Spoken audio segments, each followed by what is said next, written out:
आप देख रहे हैं न्यूज नेशनल वर्ल्ड, खबर वहीं अंदाज नया। शिवसेना के उद्धव ठाकरे गुट के प्रदेश अध्यक्ष सुनील शर्मा ने आज रीवा प्रवास के दौरान कहा कि मध्य प्रदेश में चाहे सरकार कोई भी बनाए, लेकिन शिवसेना के सहयोग के बिना नहीं बनेगी। मध्य प्रदेश की 230 सीटों में पूरी ताकत के साथ शिवसेना चुनाव लड़ेगी। उन्होंने कहा कि शिवसेना हमेशा हिंदुत्व की बात करती थी, करती है और करती रहेगी। पत्रकारों से मुखातिब होते हुए उन्होंने बताया कि आगामी 26 अप्रैल को भोपाल में जन आक्रोश रैली की जाएगी, जिसमें राष्ट्रीय नेतृत्व में भी शामिल होंगे।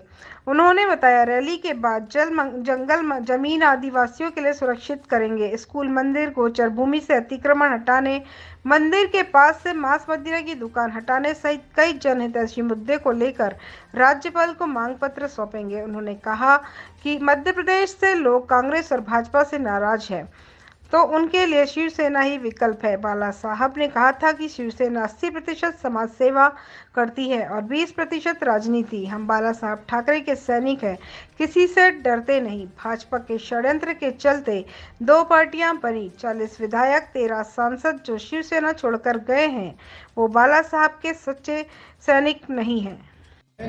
मैं शिवसेना राज्य प्रमुख उद्धव बाला साहब ठाकरे जी ने मुझे मध्य प्रदेश का दायित्व दिया है। मेरा आज रीवा आगमन का मुख्य उद्देश्य 26 अप्रैल को भोपाल के अंदर जन आक्रोश रैली जनताओं की समस्याओं को लेकर के हम करने जा रहे हैं। प्रातः 11 बजे शाहजहानी पार्क से हमारी आमसभा शुरू होगी, 2 बजे तक चलेगी। 2 बजे के बाद हम लोगों का प्रदर्शन होगा, राजभवन जाएंगे। राज्यपाल जी को हम जनता की समस्याओं को लेकर के मांग पत्र सौंपेंगे, जिसमें प्रथम मांग है हमारी जल, जंगल और ज़मीन आदिवासी भाइयों के लिए सुरक्षित की जाए। आज देश के अंदर और प्रदेश के अंदर गौ माता की बात तो सभी करते हैं, गोरक्षा की, लेकिन गोरक्षा के लिए ठोस कदम कोई पार्टी अभी तक नहीं उठा पाई।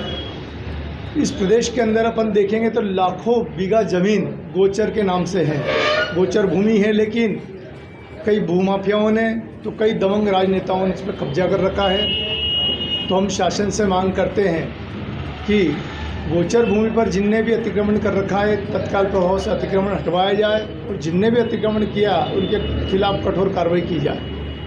दूसरा, मठ मंदिर की ज़मीनों पर कई जगह मैंने दौरा किया है और वहाँ कब्जे हैं लोगों के, तो वो भी अतिक्रमण हटाए, उससे कब्जे हटाए। और मांस मदिरा की दुकानें हैं मठ मंदिरों के पास में, उसको भी सरकार को तत्काल प्रभाव से हटाना चाहिए। जैसे खिलचीपुर का एक उदाहरण हमारे सामने है। कई जगह शमशान घाट की भूमियों पे भी कब्जे हैं।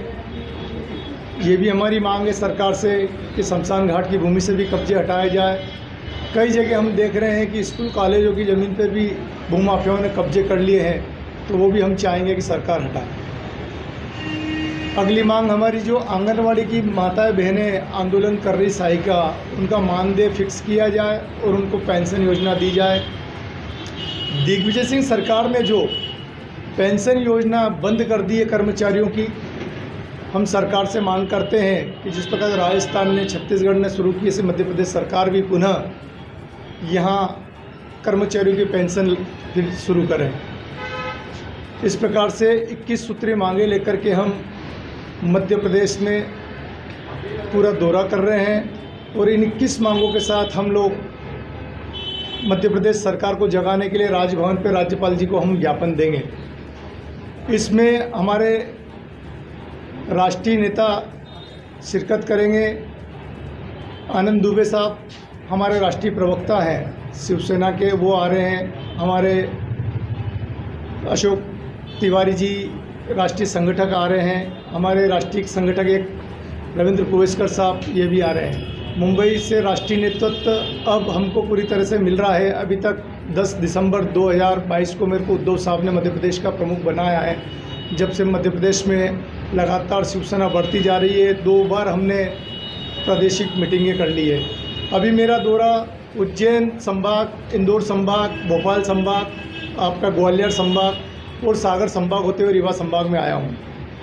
पूरे प्रदेश स्तरीय दौरा करने के बाद मैंने ये आकलन भी लगाया और महसूस भी किया है कि आज मध्य प्रदेश में बीजेपी और कांग्रेस से जनता खफा है और बड़ा अपार उत्साह और जन समर्थन मुझे सभी दूर मिल रहा है। हम लोग 230 विधानसभा सीटों पर पूरी ताकत के साथ चुनाव में उतरेंगे और कुछ चुनिंदा सीट हमारी नज़र में है और जो भी आएगी उस पर पूरी ताकत के साथ उस पर फोकस करके हम चुन करके लेके आएंगे।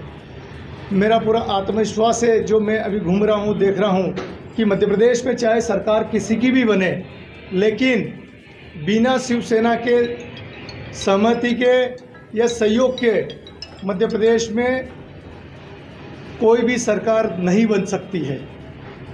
हमारे माननीय बाला साहब जी ठाकरे ने कहा, शिवसेना 80% समाज सेवा करती है और 20% राजनीति करते हैं। ये जितने भी मुद्दे मैंने बताए कोई चुनाव को लेकर के नहीं है, ये सारे के सारे मुद्दे हमारे सामाजिक हैं। चुनाव तो 4 दिन बाद निकल जाएंगे, लेकिन हम लोग पूरे निरंतर, जब तक सफलता हमको नहीं मिलती है, जब तक शासन हमारी बात नहीं मानता है, तब तक हम निरंतर ये लड़ाई जारी रखेंगे। और आपको कहें कि कांग्रेस बीजेपी दोनों किसानों की हितैषी बनती है, लेकिन किसान जब अपनी मांगों को लेकर के उनसे कोई मांग रखता है तो सरकार उनका सहयोग करने की बजाय उनको पुलिस के द्वारा गोलियों से भुनवा देती है। आप देखेंगे कि बीजेपी सांप नाथ है तो कांग्रेस नागनाथ है। कांग्रेस भी किसानों की हत्यारी है तो बीजेपी भी किसानों की हत्यारी है। 98 के अंदर आप देखेंगे मुल्ताई में गोलीकांड हुआ, 23 किसान भाई शहीद हुए हैं कांग्रेस शासन में।